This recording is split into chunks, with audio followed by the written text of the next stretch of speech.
Comment réaliser un schéma pour communiquer lisiblement des informations?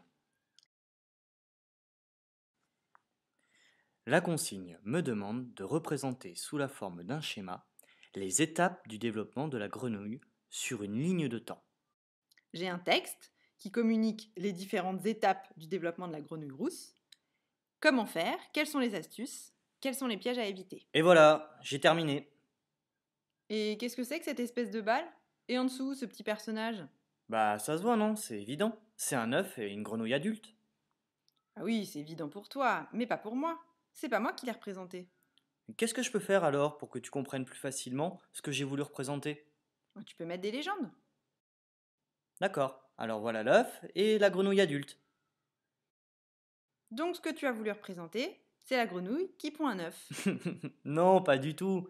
En fait, ce sont les étapes du développement de la grenouille rousse. Ah, c'est pas clair sur ton schéma. Il manque des informations explicatives. Pourtant, j'ai mis tout ce qu'il y avait dans le texte. T'en es bien sûr? Oui, oui, on peut vérifier. Comment tu vas faire? En faisant un tableau, par exemple. Dans ce tableau, on va y mettre les éléments attendus. D'abord, les stades de développement. Puis, les événements associés au passage d'un stade à l'autre. Et comment tu vas faire pour le remplir, ce tableau? On va prendre le texte, le relire, recenser, puis extraire, dans un premier temps, les stades de développement, et dans un second temps, les événements associés au passage d'un stade à l'autre. Ok, alors je vais reprendre le texte. La reproduction de la grenouille rousse se déroule dans l'eau. Les œufs donnent naissance après éclosion à des larves appelées des têtards. Ah, tu vois, les œufs, c'est le premier stade de développement, donc tu peux le noter dans le tableau. Ah d'accord. Et du coup, des larves appelées des têtards, c'est le deuxième stade. Donc tu peux noter juste des têtards. Je note. Alors le tétard subit une métamorphose qui le transforme en juvénile. Juvénile, juvénile, c'est le troisième stade après le tétard. Très bien, c'est noté. Ce dernier ressemble à l'adulte, mais il n'est pas capable de se reproduire. Le juvénile devient adulte lorsqu'il a acquis la capacité de se reproduire. Donc adulte, c'est le dernier stade, on peut le noter. Et voilà, on a tous les stades de développement. Alors, passons aux événements associés au passage d'un stade à l'autre. Premier événement, l'éclosion. C'est le passage de l'œuf à la larve, appelé tétard. Ensuite, le deuxième événement, c'est la métamorphose, du tétard au juvénile. Enfin, troisième événement, c'est l'acquisition de la capacité à se reproduire. Elle correspond au passage du juvénile à l'adulte. On a listé tous les événements associés au passage d'un stade à l'autre. Alors vérifions si on retrouve l'ensemble de ces éléments attendus sur ton schéma. Alors, pour les stades de développement, on devrait avoir l'œuf. Il est là. D'accord, le tétard. Ah, lui, je l'ai pas fait. Attends, je le représente. Très bien, et le juvénile? Ah, je l'ai pas fait non plus. Je le fais tout de suite. N'oublie pas de tout légender. Et donc la grenouille adulte? Ah, elle est là. Maintenant, les événements associés au passage d'un stade à l'autre. Ah oui, en fait, je les avais pas représentés. Alors dis-moi, je vais les représenter.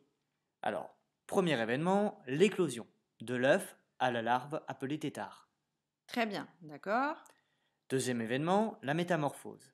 Du tétard au juvénile. C'est bon. Enfin, troisième événement, l'acquisition de la capacité à se reproduire du juvénile à l'adulte. Et voilà. Oui, en fait, toutes les flèches, elles se ressemblent. On sait pas trop à quoi elles correspondent. Oui, mais si je rajoute du texte, après ça va devenir illisible. Alors, comment je peux faire? On peut utiliser des symboles pour représenter les différentes étapes. Comme ça, pas besoin de savoir dessiner. Et on peut prendre des couleurs différentes pour différencier les stades et les événements. Par exemple, on peut représenter les stades de développement par des rectangles bleus. Ça te va? Oui, et puis on peut faire des flèches oranges pour les événements associés au passage d'un stade à l'autre. Très bien. Avant de commencer le schéma, réfléchissons à l'organisation dans l'espace de ce qu'il y a à représenter, en tenant compte de la consigne. On nous demandait de représenter sous la forme d'un schéma les étapes du développement de la grenouille sur une ligne de temps. Donc on peut faire une ligne en pointillé qui représentera le temps.